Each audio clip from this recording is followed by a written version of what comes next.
तीन साधु। एक औरत अपने घर से निकली, उसने घर के सामने सफेद लंबी दाढ़ी में तीन साधु महात्माओं को बैठे देखा।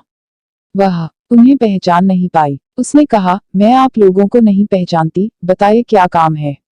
हमें भोजन करना है, साधुओं ने बोला। ठीक है, कृपया मेरे घर में पधारिए और भोजन ग्रहण कीजिए।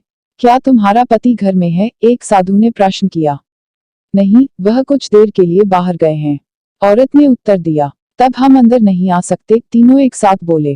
थोड़ी देर में पति घर वापस आ गया। उसे साधुओं के बारे में पता चला तो उसने तुरंत अपनी पत्नी से उन्हें पुनः आमंत्रित करने के लिए कहा। औरत ने ऐसा ही किया। वह साधुओं के समक्ष गई और बोली, जी अब मेरे पति वापस आ गए हैं, कृपया आप लोग घर में प्रवेश करिए। हम किसी घर में एक साथ प्रवेश नहीं करते। साधुओं ने स्त्री को बताया। ऐसा क्यों है? औरत ने अचरज से पूछा। जवाब में मध्य में खड़े साधु ने बोला, पुत्री मेरी दाईं तरफ खड़े साधु का नाम धन और बाईं तरफ खड़े साधु का नाम सफलता है और मेरा नाम प्रेम है। अब जाओ और अपने पति से विचार विमर्श करके बताओ कि तुम हम तीनों में से किसे बुलाना चाहती हो।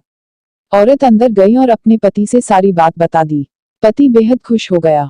वाह, आनंद आ गया, चलो जल्दी से धन को बुला लेते हैं, उसके आने से हमारा घर धन दौलत से भर जाएगा और फिर कभी पैसों की कमी नहीं होगी।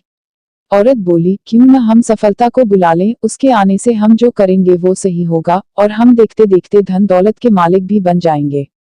हम तुम्हारी बात भी सही है, पर इसमें मेहनत करनी पड़ेगी, मुझे तो लगता ही धन को ही बुला लेते हैं, पति बोला। थोड़ी देर उनकी बहस चलती रही पर वो किसी निश्चय पर नहीं पहुंच पाए और अंततः निश्चय किया कि वह साधुओं से यह कहेंगे कि धन और सफलता में जो आना चाहे आ जाए। औरत झट से बाहर गई और उसने यह आग्रह साधुओं के सामने दोहरा दिया। उसकी बात सुनकर साधुओं ने एक दूसरे की तरफ देखा और बिना कुछ कहे घर से दूर जाने लगे। अरे, आप लोग इस तरह वापस क्यों जा रहे हैं? औरत ने उन्हें रोकते हुए पूछा।